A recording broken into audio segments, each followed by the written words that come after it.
You've got a distorted image of God. I know how that might sound.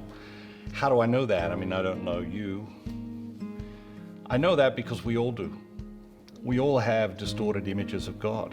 There are many things that have happened in our lives, many things we've learned, many things we've experienced, many things we've been told about God that aren't true, or that we've heard in the wrong way, or we haven't heard completely or absorbed completely. And so we have a distorted image of God, and this is a critical issue if we're going to grow spiritually, if we're going to have vibrant human relationships. And I'll explain the connection a little bit later. It's so important that we continue to align our image of God with the reality of God.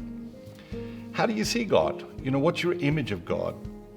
Do you see God as a loving father, or do you see God as a wrathful father?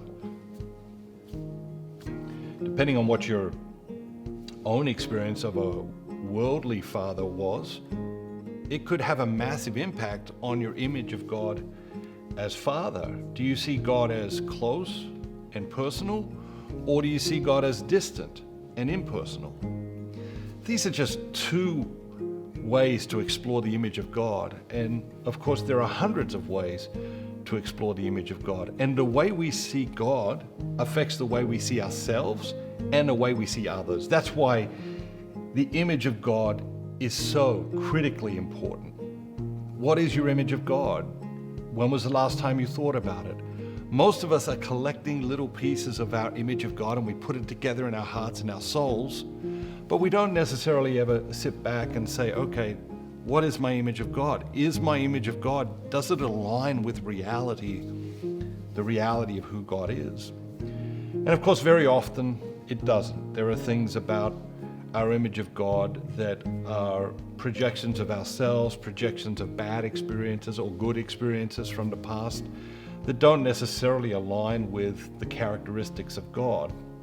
When we think about the characteristics of God, there are all sorts of characteristics that we throw around all the time. I list some of them in the book, Infinite, eternal, good, self-sufficient, ever-present, generous, holy, personal, gracious, loving, wise, mysterious, all-powerful, one, providential, righteous, just, transcendent, truthful, eternal, patient, free, immutable, approachable, peaceful, perfect, compassionate, beautiful, praiseworthy, and on and on and on. We have all of these attributes. What I want to encourage you to do is to think about 2 or 3 of the critical attributes of God that are important to you.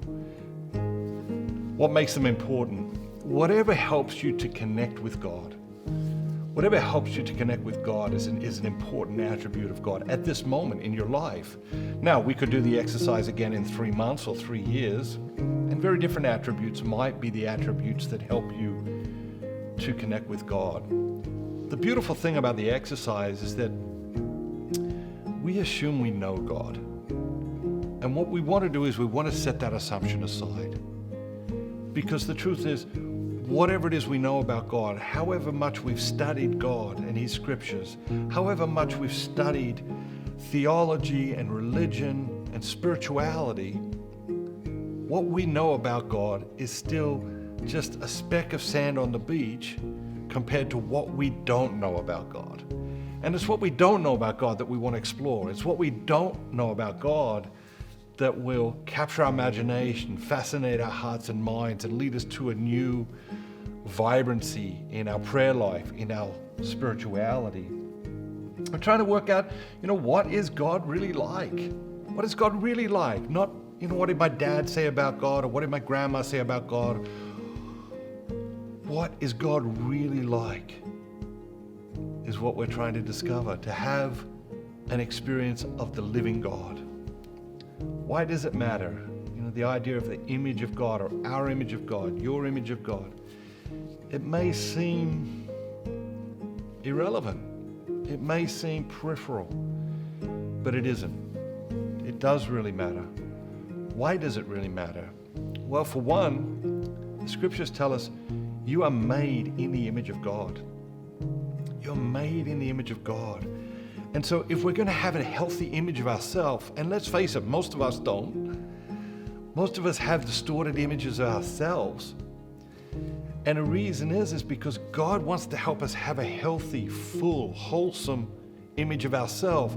But in order to hold that image of ourselves, we first have to have a healthy image of God. So our image of self comes from our image of God. So often we meet people or we look at our own children, our own friends, we think, wow, they really have a little bit of a distorted image of themselves. And we wish we could help them adjust their image of themselves to align with reality. That's what God wants to do for you and me.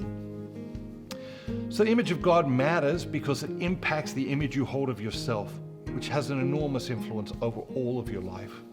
The second reason is because the image you hold of God impacts all of your human relationships.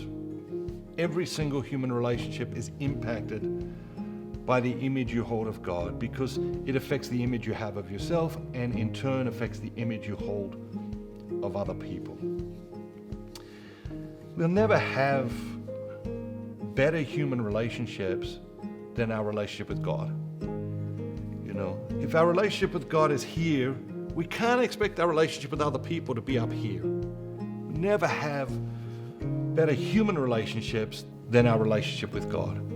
And so if you want to have a better marriage, if you want to have a better relationship with your kids, if you want to have a better relationship with your friends, the best way to do that is to raise the bar on your relationship with God, is to take your relationship with God to the next level. The third reason your image of God matters is because nothing will impact your relationship with God more than the image you hold of Him. If you hold this image that God is a distant, anonymous, impersonal, wrathful God, that of course is going to have a massive impact on the way you approach God or the way you relate to God. And so what does prayer do? Prayer, every single day when we come to prayer slowly but surely aligns our image of God with the reality of God. And very often that requires some realignment. But every single day when we come to prayer, what happens? Our image of God is being realigned with the reality of God so that we can relate not with who we imagine God to be, but with who God actually is.